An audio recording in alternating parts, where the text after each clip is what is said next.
Welcome to Kranti జ్యోతి. తెలంగాణ రాష్ట్ర వ్యాప్తంగా polytechnic విద్యార్థులు ఆందోళన బాట పట్టారు.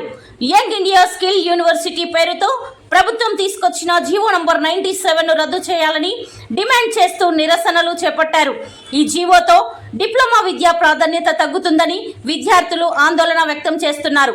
వికారాబాద్ పట్టణంలోని పాలిటెక్నిక్ కళాశాల విద్యార్థులు జీవో నంబర్ 97 రద్దు చేయాలని డిమాండ్ చేస్తూ ధర్నాలు చేపట్టారు. ప్రభుత్వం తీసుకొచ్చిన కొత్త విధానంతో డిప్లొమా కోర్సులను ఐటీఐ, ఏటీసీలతో అనుసంధానం చేయడం వల్ల డిప్లొమా విద్యకు ఉన్న ప్రాధాన్యత తగ్గిపోతుందని విద్యార్థులు ఆవేదన వ్యక్తం చేశారు.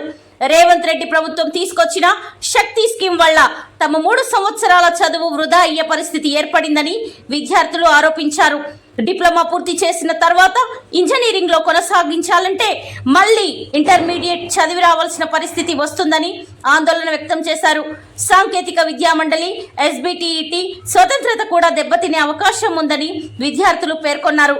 డిప్లొమా విద్యను సాధారణ శ్రామిక శిక్షణ స్థాయికి తీసుకెళ్లే విధంగా జీవో 97 ఉందని ఆరోపిస్తూ వెంటనే ఈ జీవోను రద్దు చేయాలని ప్రభుత్వాన్ని డిమాండ్ చేశారు. విద్యార్థుల ఆందోళనకు బీఆర్ఎస్ మాజీ ఎమ్మెల్యే మెతుకు ఆనంద్ సంఘీభావం తెలిపారు.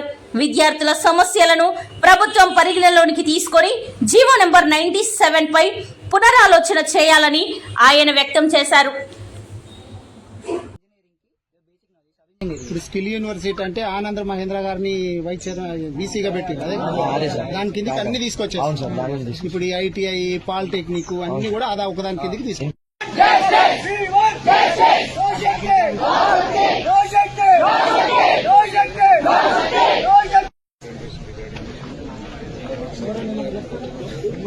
ఇంప్లిమెంట్ చేయడం ద్వారా మమ్మల్ని ప్రైవేట్ కార్పొరేట్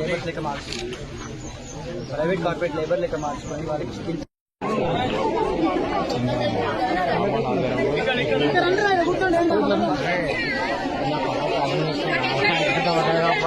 పాలిటెక్నిక్ వాళ్ళు అరే ఎండుందమ్మా ఇక్కడ